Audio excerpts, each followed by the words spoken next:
The rain had a strange way of sounding louder when a heart was breaking. On that night, as thunder cracked over the dim, trembling city, Maya clutched her little daughter by the hand and stood beneath the flickering streetlight, her breath forming shaky clouds in the cold air. Her suitcase was nothing but a faded reminder of the life she had escaped only an hour ago, one filled with disappointment, fear, and bruises no one ever saw. Every drop of rain felt like a reminder of her failure, her helplessness, her terrifying uncertainty of what came next. And as she whispered the words she had never wanted to say, "We have nowhere to go," she shivered with the raw truth of it. But she had no idea that this night, this cold, dark, broken moment, would be the beginning of something she never expected: hope. Before the story continues, if you believe in kindness, compassion, and second chances, please make sure to like, comment, share, and subscribe to the channel. Your engagement helps us bring more inspiring stories like this to life. Back to Maya. Her life had not always been this fragile. Years ago, she was a dreamer, someone who carried sunlight in her smile and warmth in her voice. She imagined a beautiful future for herself and later for her unborn daughter. But dreams had a brutal way of slipping away when reality sharpened its claws. She had married young, believing in promises that sounded like forever. For a while, it was peaceful. Until it wasn't. Until her husband started coming home late, smelling of anger and frustration. Until his words grew sharp, his tone colder, his patience thinner. Until there were days when silence felt safer than speaking, and nights when she fell asleep wiping tears before her daughter could see. The final breaking point came when she realized the house she stayed in was no longer a home. It had become a cage. She endured the emotional wounds for years, hiding her pain behind practiced smiles. But the moment she saw her daughter flinch at the sound of footsteps, Maya felt something inside her finally collapse. She knew she could no longer pretend. She packed a small bag, gathered the few items that mattered, and ran into the rain before fear could drag her back. That was an hour ago. Now she stood under the dying streetlight, her daughter clinging to her torn coat. The city around them smelled of distant smoke and wet concrete, and cars passed like indifferent shadows. Her mind raced, panicked, replaying every mistake she blamed herself for. The world felt enormous and cruel, and she felt impossibly small, just a mother with trembling hands and a child with tired eyes. As lightning illuminated the sky, Maya looked around for any place they could shelter until morning. Bus stops, shop awnings, closed cafes, all temporary, none safe. Her daughter's tiny voice, filled with exhaustion, broke her heart further. She wished she could provide even a sense of comfort, but the truth of their situation wrapped around her like icy chains. She had chosen freedom, yes, but freedom came with consequences she was still learning to endure. Then, just as she pulled her daughter closer to warm her, a car slowed to a stop a few feet away. Maya felt a jolt of fear. She had no energy left to run, no strength to defend herself if things went wrong. But the car door opened, and a figure stepped out, slowly, cautiously, as though approaching a frightened animal that might flee. Elias had seen them while driving home from his late shift at the community center. He wasn't the type to ignore pain. In fact, he recognized it too well. The rain blurred his vision as he approached, but the sight of a soaked mother clutching her shivering child was impossible to overlook. He didn't know her story, but something in his chest tightened at the expression on her face, a mix of fear, exhaustion, and heartbreak. He approached gently, mindful not to startle them, and in that moment, Maya's whispered confession spilled out of her like a broken truth she had fought to hide. We have nowhere to go." It wasn't meant for him. It wasn't meant for anyone. But it floated into the cold air between them, fragile and sincere. And Elias, moved by something deep and instinctive, found himself saying words he didn't know he had until they came out softly but firmly. "You do now." Maya stared at him, unsure whether to believe those words. She had been failed too many times to trust easily. But in his eyes, steady, warm, unwavering, she saw no judgment, no pity, only genuine concern. He gestured toward the car, not insisting, but offering. She hesitated, torn between fear and survival. But when her daughter looked up at her with pleading eyes, Maya realized that sometimes the choice wasn't about herself anymore. Elias led them to safety, driving slowly through the rain as though protecting the fragile moment fate had placed in his hands. His small apartment was modest but clean. A worn couch, soft blankets, and a gentle scent of lavender drifting from a candle he had forgotten to put out. He gave them privacy, allowing Maya to tend to her daughter, offering warm tea and clothes without prying into their story. She noticed how he moved, respectfully, carefully, as though he knew how easily trust could shatter. That night, Maya fell asleep on the couch with her daughter curled beside her, warmth finally replacing the cold fear she had been carrying, and Elias retreated quietly to the bedroom, leaving them the living room so they could sleep comfortably. But sleep didn't come easily for him. He lay awake thinking about the brokenness he had seen in Maya's eyes.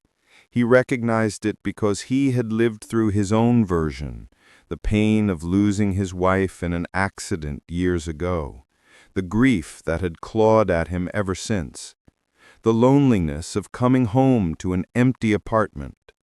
Helping others at the community center was his way of coping, but he had never imagined his path would cross with someone like Maya. Morning light slipped in through the curtains, soft and golden, brushing across Maya's face as she awoke. For the first time in years, she felt safe, even if only temporarily. She found Elias already in the kitchen packing lunchboxes. He smiled gently when he saw her, asking nothing, expecting nothing.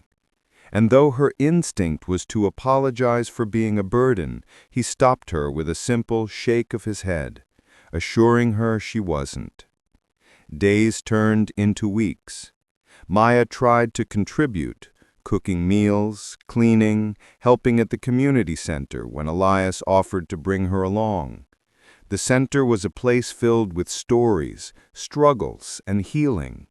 She found herself connecting with people who were broken in different ways, and in their shared vulnerabilities, she felt less alone. Her daughter, too, blossomed, laughing freely, playing with other children, finally sleeping through the night without fear. Maya still had scars, some visible, some buried deep. But Elias never pushed her to open up. Instead, he gave her space, offering stability without conditions.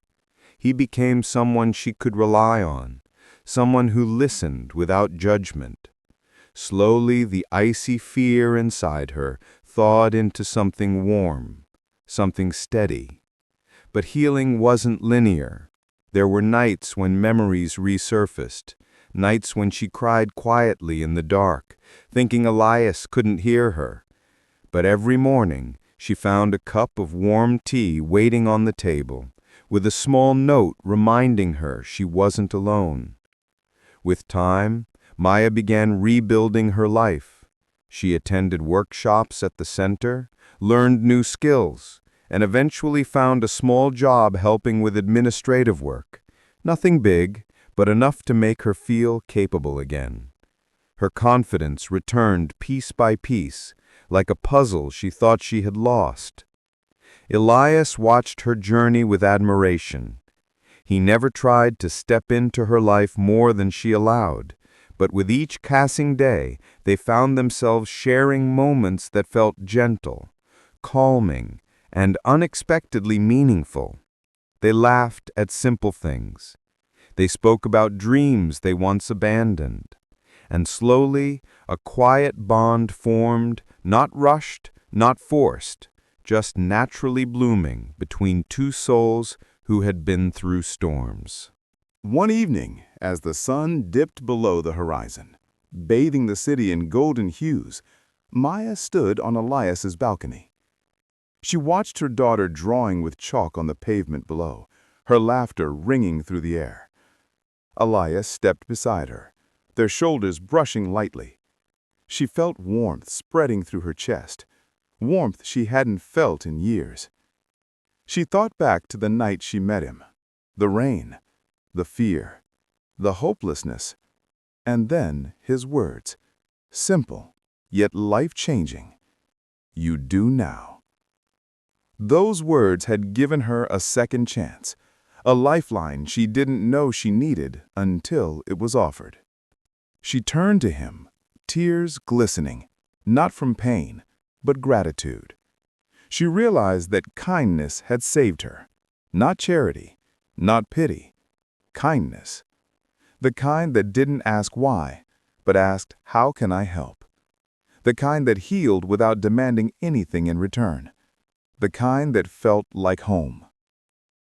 Later that night, she finally shared her full story with Elias, not because she owed him an explanation, but because she trusted him. She told him everything: the fear, the abuse, the escape, the guilt, the shame. He listened quietly, his eyes filled with a mixture of sorrow for what she endured and admiration for the strength it took to leave. When she finished, she felt lighter, as though a weight she carried for years had finally been lifted. Elias didn't respond with grand promises or dramatic declarations.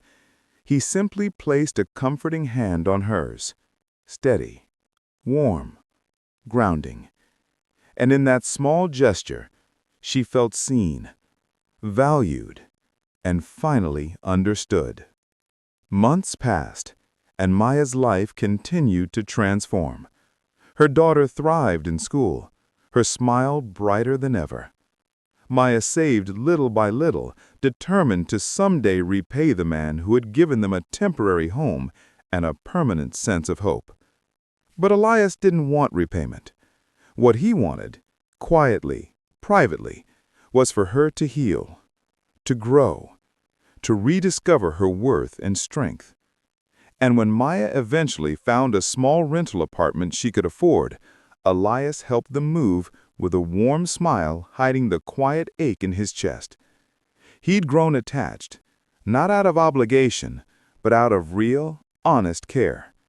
She had become a light in his once empty life, and watching her leave felt like losing that light. But he knew she needed to stand on her own now, so he respected her journey. Maya settled into her new place with her daughter, but the bonds she shared with Elias remained. He visited often, helping fix things around the house, sharing simple dinners, laughing with her daughter, and filling the space with warmth. What had begun as an act of kindness had become a connection neither of them expected, a love that grew quietly, respectfully, patiently. One evening, months after moving out, Maya returned to the community center early to surprise Elias. She found him alone in the hall, repairing a shelf. He looked up when she heard her footsteps, his face breaking into a warm smile. She walked toward him, her heart full, her eyes shimmering with gratitude and something deeper.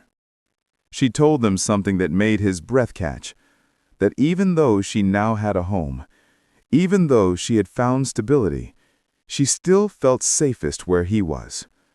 That the man who had once stepped out of a car on a rainy night had become her anchor, her peace, her unexpected blessing.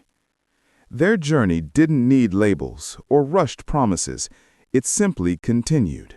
Two hearts healing together, one small step at a time. If this story touched your heart, please don't forget to like, comment, and share this video. Your engagement helps spread positivity and keeps inspiring stories alive.